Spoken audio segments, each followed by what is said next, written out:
Panchagama కమాన్లోని some కాడ ఉన్నాం.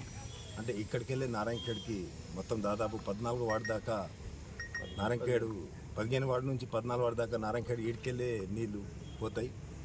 So నేను చెప్పేది ఒకటే, గతంలో మన మాజీ ఎమ్మెల్యే వర్యులు భూపాలరెడ్డి గారి ఆధ్వర్యంలో నారాయణఖేడ్ సమ్కు ప్రతి ఇంటింటికి దాహతి తీర్చాలని ఒక కంకణం కట్టుకొని ఒక పట్టుదలతో గతంలో మా ఎమ్మెల్యే గారు పనిచేసినారు. ఆ పనికి నారాయణఖేడ్ నీళ్ళు సరిపోకపోతే అధికారులతో మాట్లాడి మా భూపాలరెడ్డి గారు పెద్దరెడ్డిపేటకెళ్ళి నారాయణఖేడ్కు సంప్కి నీళ్ళు ఇవ్వడం జరిగింది. దాదాపు 15 లక్షల నుంచి 20 లక్షల నీళ్ళు భూపాలరెడ్డి గారి ఎమ్మెల్యే ఉన్నప్పుడు మేము నారాయణఖేడ్ పట్టణ ప్రజలకు దాహతి తీర్చడం జరిగింది. ఎండాకాలంలో నీళ్ళు మాంజరాల లేకపోతేవి నల్లవకెళ్ళి రివర్స్ పంపింగ్ చేసి నీళ్ళు దార్చి తీయడం ఘనత మన భూపాలరెడ్డి గారికి దక్కుతుంది.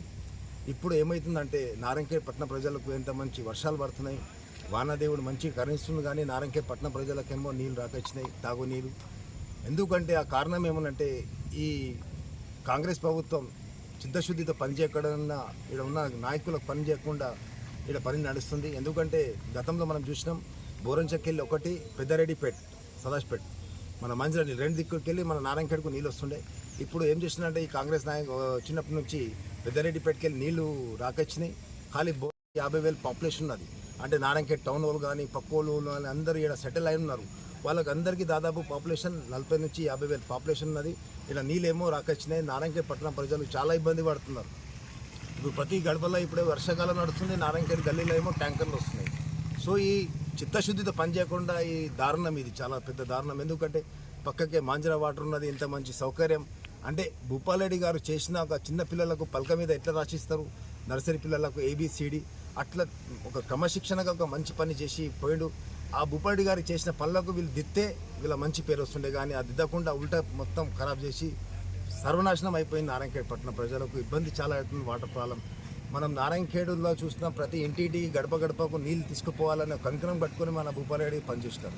ఇప్పుడు ఏం చేస్తూ మున్సిపల్ వాళ్ళు నీళ్ళు ఇయ్యకొచ్చినా కానీ వాళ్ళకు మళ్ళా వాటర్ ట్యాక్స్ అని కొత్తగా బరువు మోస్తున్నారు నారాయణఖేడ్ పట్టణం మీద. సో మీరు మోస్తున్నా కానీ నీళ్ళు మాత్రం ఇయ్యకొచ్చారు కదా, అలా మీరు ఫెయిల్ అయినారు. ఇప్పటికీ మీకు టైం ఉంది, మీకు ప్రజలు అవకాశం ఇచ్చినారు. ఆ అవకాశాన్ని సద్వినియోగం చేసుకొని నారాయణఖేడ్ ఎమ్మెల్యే గారికి, నారాయణఖేడ్ అధికారులకు మేము కోరేది ఒకటే, ఇప్పటికైనా చిత్తశుద్ధితో వచ్చి పనిచేసి నారాయణఖేడ్ ప్రజలకు నీళ్ళు తీర్చాలని కోరుకుంటూ సెలవిస్తాను. జై హింద్, జై తెలంగాణ. పత్రికా మిత్రుల సమావేశం ఏర్పాటు చేయడం జరిగింది. ఆ సమావేశం యొక్క ముఖ్య ఉద్దేశం ఏమిటంటే, ఇక్కడ నారాయణఖేడ్ పట్టణంలోని పంచగామ కమాన్ దగ్గర ఏదైతే మున్సిపాలిటీకి సంబంధించిన సంప్ ఉందో ఆ సంప్ దగ్గర రావడం జరిగింది. ఈ సంపు గతంలో మాజీ శాసనసభ్యులు భూపాలరెడ్డి గారి ఆధ్వర్యంలో సుమారు రోజుకు 20 లక్షల నీటిని ఇక్కడ నుంచి అవుట్పుట్ మనం అందించిన ఘనత ఉన్నది. మరి ఈరోజు చూస్తే ఇక్కడ ఏదైతే బోరంచా ఉందో, బోరంచా నుంచి ప్రతిరోజు నీళ్లు రావాల్సి ఉన్న 2 రోజులకోసారి 3 రోజులకోసారి అక్కడ మోటార్లు చెడిపోవడం, లేకుంటే ఎక్కువ వర్షాలు రావడం వల్ల ఆ నీళ్లు కలుషితం కావడం వల్ల ప్రతిరోజు నీటి సమస్య, తీవ్రమైన సమస్య ఏర్పడుతుంది ప్రజలకు. ఇందాక మన మాజీ చైర్మన్ గారు చెప్పినట్టు ఇక్కడ ఓటర్ లిస్టులో సుమారు 20,000 పాపులేషన్ ఉండొచ్చు, కానీ పట్టణంలో సుమారు 50,000 వరకు ఇక్కడ ప్రజలు నివసిస్తున్నారు. చుట్టుపక్కల గ్రామాల నుంచి వచ్చి ఇక్కడ వాళ్ళ యొక్క ఉద్యోగాల అవసర నిమిత్తం, వాళ్ళ యొక్క వ్యాపార నిమిత్తం వీళ్ళందరూ ఇక్కడనే ఉంటున్నారు.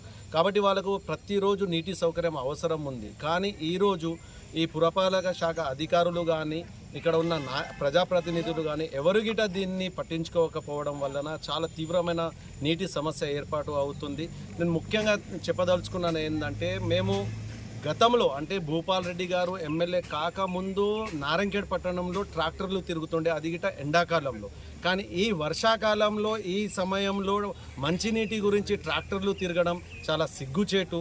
ఈ విధమైన చర్యలు ఎక్కడైనా ఉంటాయా, ఈ విధమైన పరిస్థితి ఎక్కడైనా ఉంటుందా, మీరు ఒకసారి ఆలోచన చేసుకోవాల్సిన అవసరం ఉంది. మరి ఇక్కడ పెద్దరెడ్డిపేట అని ఉండే ఆ కనెక్షన్ గిట ఇక్కడ మూసివేయడం జరిగింది. దానివల్ల బోరంచ వల్ల 2 కనెక్షన్స్ తోటి సుమారు 20 లక్షల నీటి సామర్థ్యం ఈ సంప్కి ఉంది. ఇందులో నీళ్లు నింపుకొని పాలన లేనట్టే భావిస్తున్నాను. ముఖ్యంగా మా హిందూ సోదరులు మొన్న వినాయక చవితి ఏర్పాటు చేసుకోవడం జరిగింది. అది ఎంతో భక్తి శ్రద్ధలతో ఆ నిమజ్జనం కార్యక్రమం చేపడతాం. కానీ ఇక్కడ పక్కనే కమలాపూర్లో అక్కడ గిట ఎలాంటి సౌకర్యాలు చేయలేరు. ఇది చాలా చాలా అంటే చాలా బాధాకరమైన విషయం.